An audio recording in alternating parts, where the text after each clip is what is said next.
Lavea Tolu. O koe manaki ke fakanofo. Ke lakanga tapu koe Tikoni. I tau sisi o tonga moniwe. Savea Ulavalu. Sosefo Tolu.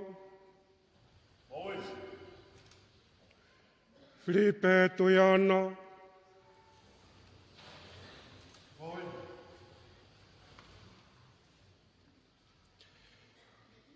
E tamai matuaki whakapapa ia. O whakaamu e tau whae tapu koe siasi. Ke whakanofo a kau tamai o eiki koe ni. Ke lakanga tapu koe Tikoni.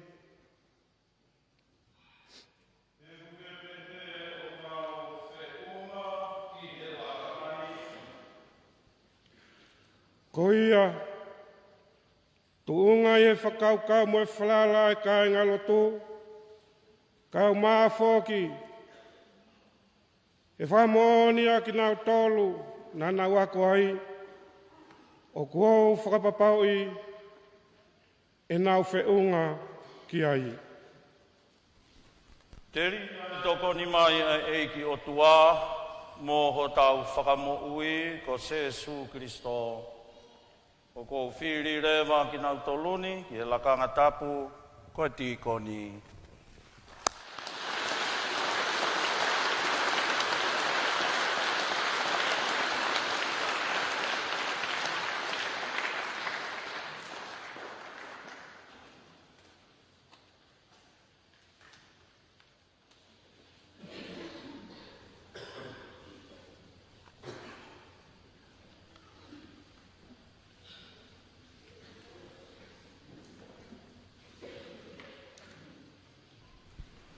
Ko ngai ni hono tolu, ko e whai ai whakapapau.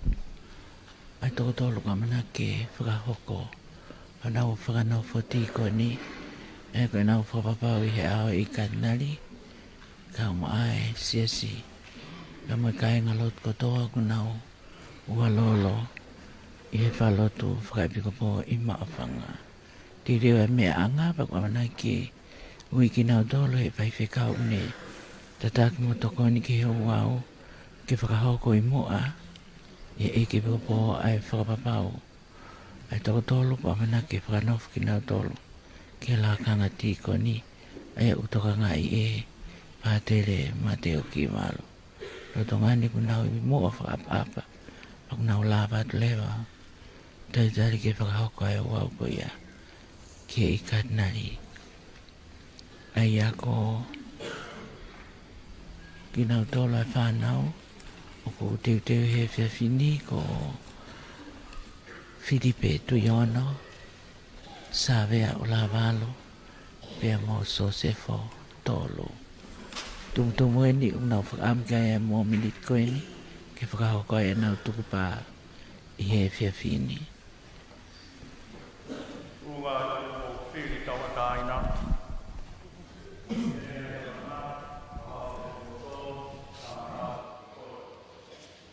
Katongia Tikoni te mo whakahoko i whunga mo nofoanga ma, tae maari. E koe whakailonga ia mo e makatuunga e ofa whakatau i sipi. E koe matawai makehe ia o e fualelei whalau maari i mamani. I e mo uini te mo ofa mo oni ai kia Jesu Kristo ho mo eiki. E o whakatapu i who mo makehe ai ki mo tolu, i o mo piki tai kia Kristo. Ake kotoa ho mau loto, pia te mau taua taina nge ai ke tauhi ke o toa, pia mo e hātangata.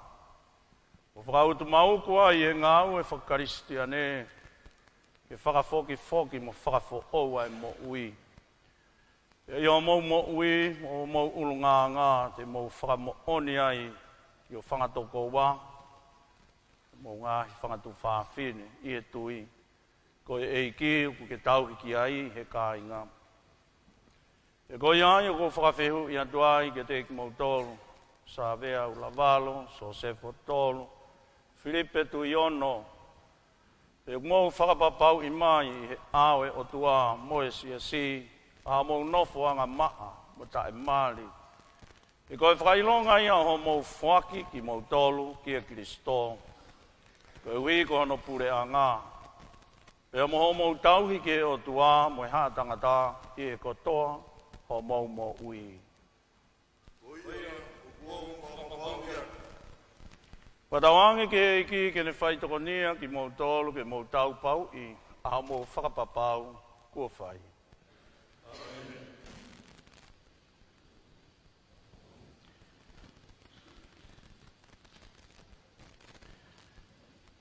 Yo ngai foha o feina. E ki ke fakanofo ki mou tolu ki lakanga tapu koe Tikoni, ko pau ke mou whakapapau i mai. I au e hao whangani, a mou loto mo oni ke mou tari ai lakangani. E ko mou loto mo ni ia ke whakanofo ki mou tolu, whakatapui ke whatongia whakatikoni, i e si. A kia hiri whaki ni mā, mo e mea ofa o e lau maari e mā oni.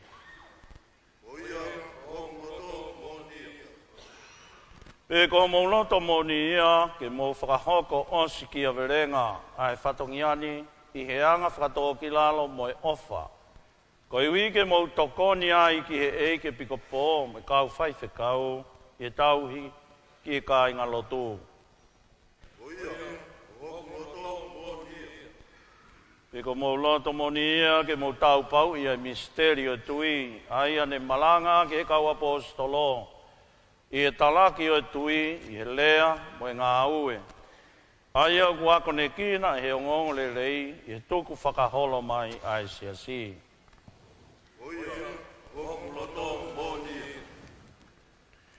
I ko mo loto mo ni ia ke mo tau pau i mo whakaloloto i mo ui aki e whai kore. Ke mo tau mo e ngafa o e lakangani. O mou tauhi ai ke ngahi o wau o whie mau ke mou kātoa ngā i whakaaho o whakatatau ke whie mau e si, mā mani kātoa. I ko mou loto moni ia ke whirio i ho mou tō o ngā mo ui o whakatatau ke tāsi pinga se Jesu Kristo.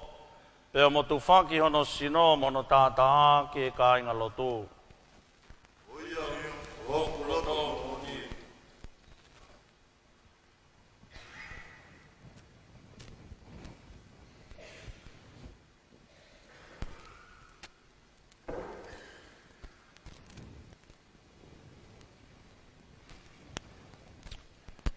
Pea ku ke palomesi mai ke te au, ai whakapa apa, mai whakaongo. Pea pea kia ki nau tolu koe te nau hoko mai ia te au. Ko ia o kou whakapapau i atu, ai ku palomesi. Ka wānge mai o tua, ko ne kamata ngā ulelei ni a te koe, ke ne whakakakato ia. Amen.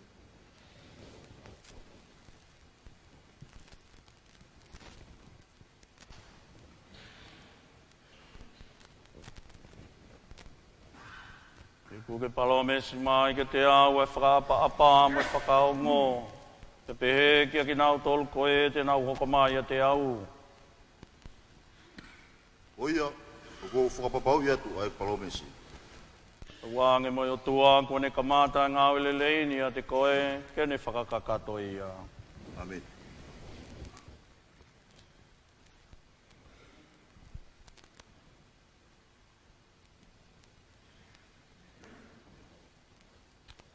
Ia ko ke palomesi mai ke te au e whakapapa mo e whakaongo. Ke pehe kia ki nau tolu koe te nau hoko mai ia te au. Ko ia, o kou whakapapau i atu, ai palomesi. Ka wānge mai o tua, ko ne kamata ngā uleleini a te koe, ke ne whakakakato ia. Amen.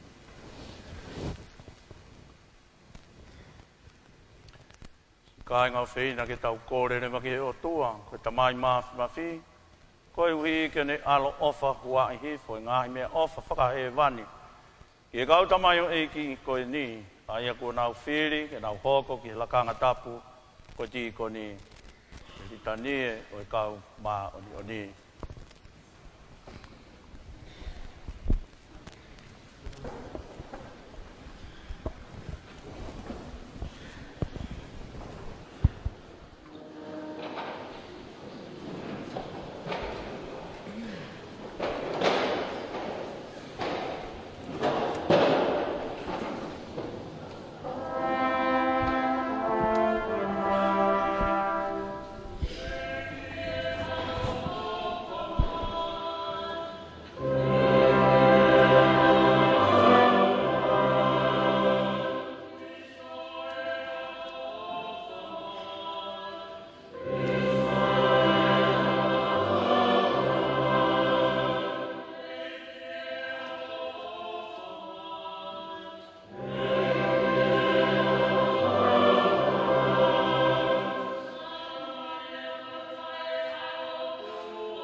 toa, a ngai fo ngai fo mua ki he mau koreni.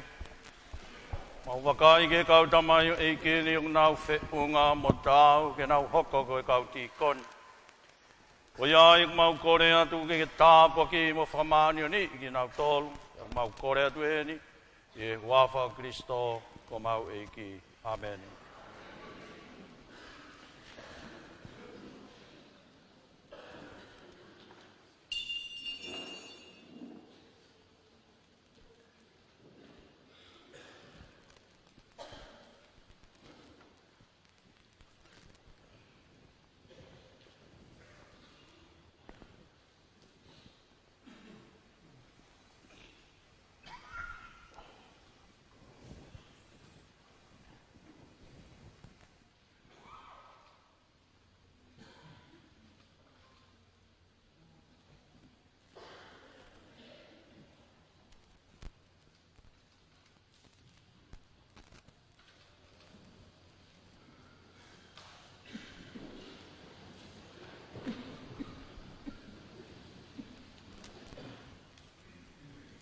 Tua Mafi, mau whawhetai kia Fiona. Koe a whio lau maani maani o ni e te mau tolu. E kuhoko ia koe matawai e langi fuape.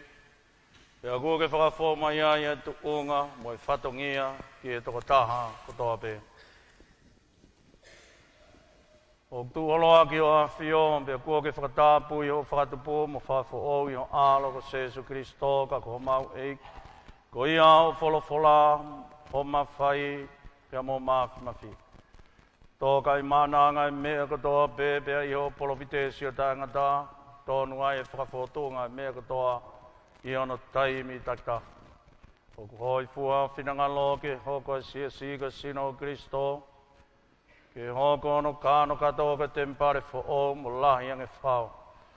Ue whinangalo ke whakateunga ia aki a hano kalasia, e mo ke whakahauhaua ia ki e ngahi memi pa kehe ke nau tauhi ki o siasi i e ua uangata.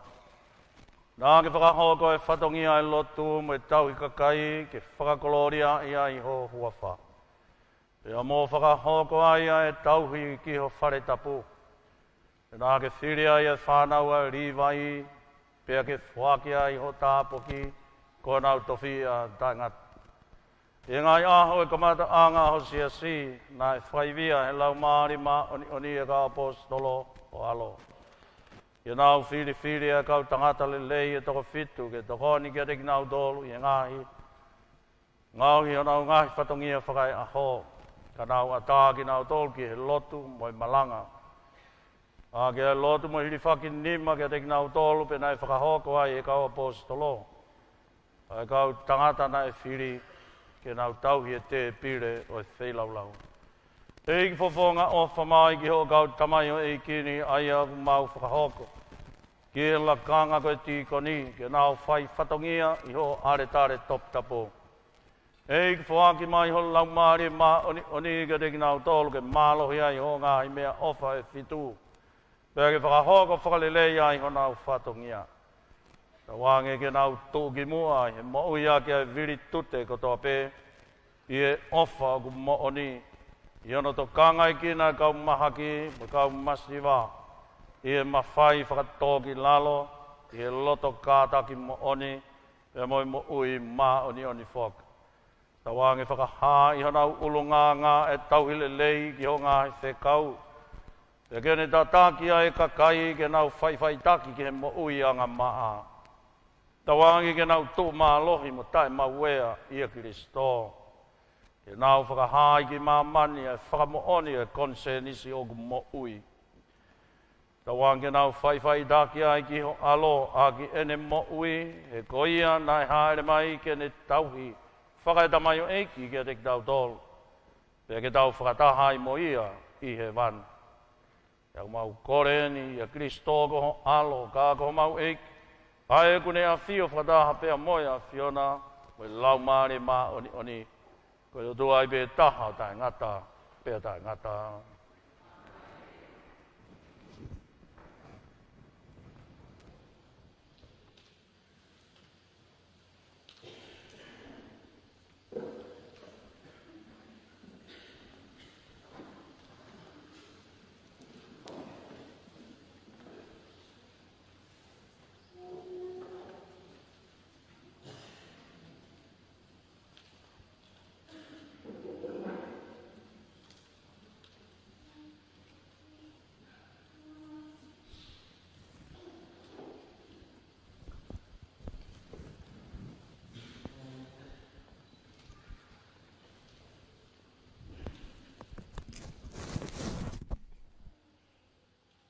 Ko kakato ai o wawo e fakanofo ai ako whakaosmai ki hono whakateunga o i kau Tikoni i he whiawhini ai ako nau mao kakato e lakanga Tikoni ko Tikoni Savea Ulavalu Tikoni Tolu pia mo Tikoni Tu'iono pawhita i he lava lelea e wau ko ia ai nai whakahoko ai whakateunga e he ngahi whae kau mai whakameitanga i he whiawhini ko konga ia whakalangilangi o e o wauni i taimini kunau whanonga tu lewa ke te tewai te pile tau mawha litsia eukalisia mo whakakato e nau o wau hanau whakanofo a ki honofo ake o e toi tapu kau mai nau misaka te minau tolu.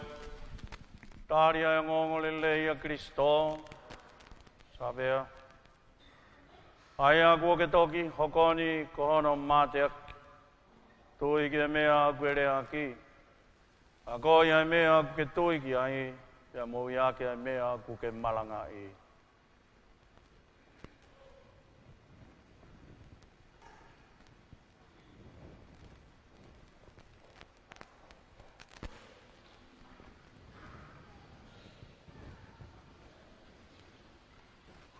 Ke Tali Io ngongolele ia Kristo Sosefo Aia ku ke toki hokoni ko no mateak tui ke mea ke reaki ke ako ia mea ke tui ki ai mo ia ke mea ku ke malanga i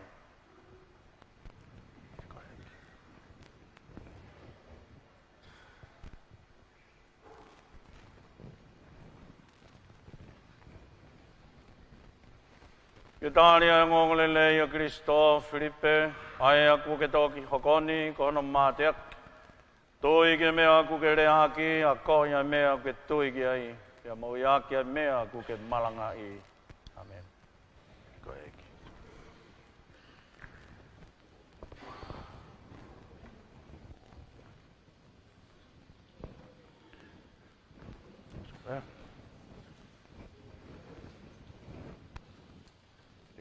Kakato ia e wau whakanofo pia ko whiloa ki ai Katinali pia mai kau Tikoni fo'o pia te nau lava lewa pe nau ki ho nau ngai family o whiloa ki mok nau tō ki mua pia nau kau atu ke te pile o oho mohe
I vai tue koe wahai ake a whiawhia i he heo sia he tokotolune a lakanga tapu koe Tikoni ka ko lava e nau whiloa ki mo nau ngai family ka hau ki nau tolu wha nau koeni ko more ai tamai ka ko wakai atu ki ne loi mata ia ka kono whakatoa koe loi mata whiawhia pe e eiki ka ko nau lava tlewa ki whiloa ki pa mo nau ngai tau ke te pātere ki mo apea hoko atu ki konga whakaosi ai a koe ritu sia ia o eukalisia peko katoa ngai te pili o moe